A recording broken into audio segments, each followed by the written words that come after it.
Today, we're diving into the epic 400-year story of New York City. I mean, how does a tiny trading post on some remote island become, well, the global metropolis we know today? It all really boils down to one simple question. When you think about it, before all the skyscrapers, the yellow cabs, the traffic, this place was just wilderness. It was home to the Lenape people for literally thousands of years. So how on earth did that turn into this? The global capital of pretty much everything: finance, culture, innovation.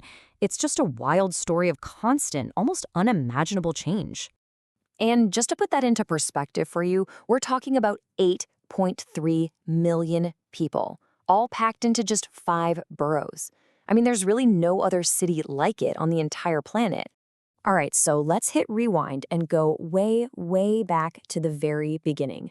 We're going to look at how the first European ships even found this place, and how a tiny, fragile trading post was carved right out of that vast wilderness.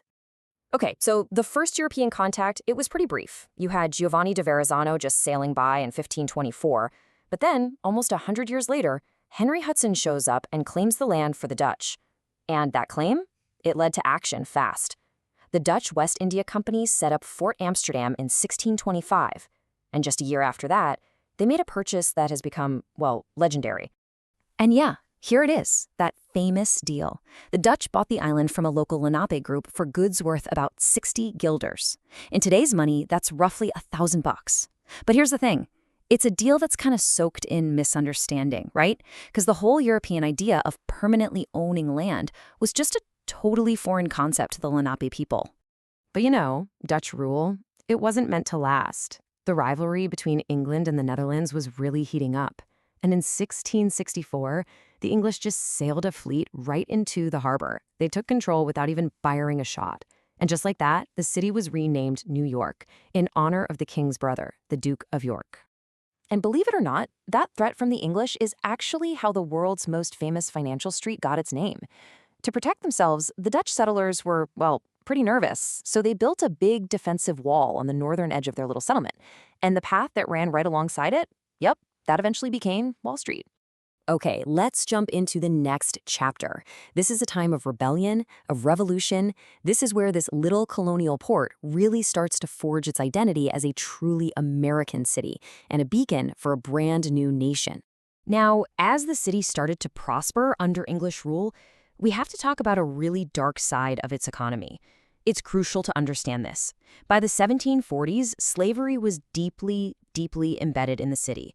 We're talking about 20% of New York's residents. That's 1 out of every 5 people were enslaved. So in the years leading up to the American Revolution, New York was just a hotbed of protest.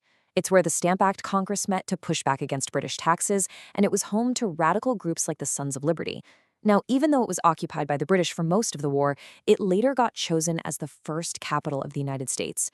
It was the very place where George Washington himself was inaugurated. Pretty amazing.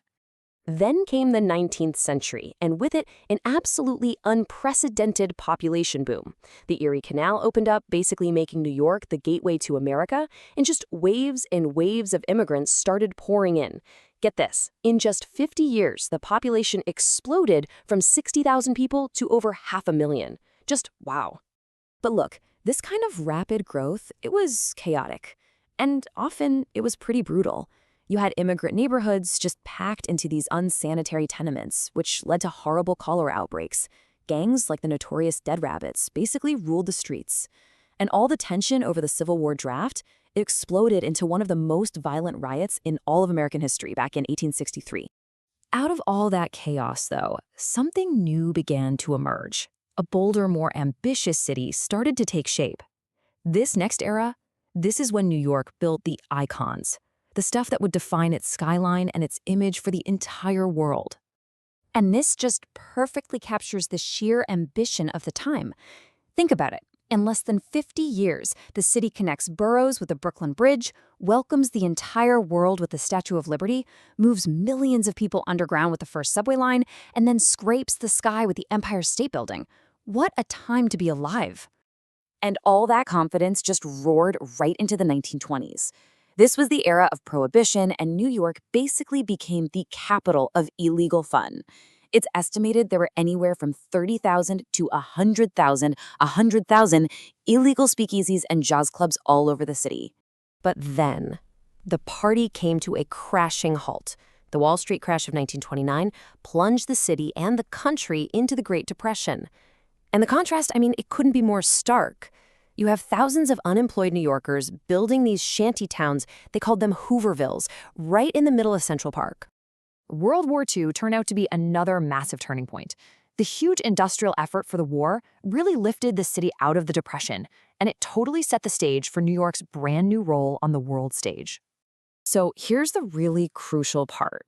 While so many other world cities were literally in ruins after the war, New York came out of it physically untouched and economically supercharged.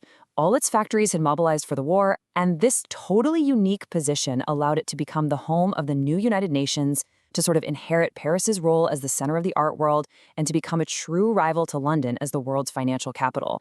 It was a complete game changer. And all of this really brings us to the core theme, the one idea that runs through all 400 years of this incredible history, and that is the city's absolutely unique capacity for reinvention. Think about it. From a Dutch trading post to a revolutionary capital, from a chaotic port for immigrants to a gleaming global metropolis, New York has just never stopped changing. It doesn't matter how many times it's been knocked down, it has always found a way to build itself back up, brand new. And that really just leaves us with one final thought. This city isn't just a place, it's a living, breathing thing. It's constantly being torn down and rebuilt. So when we look back at its incredible past, we just have to ask ourselves, after 400 years of this, what's next? What will the next great transformation of New York City look like?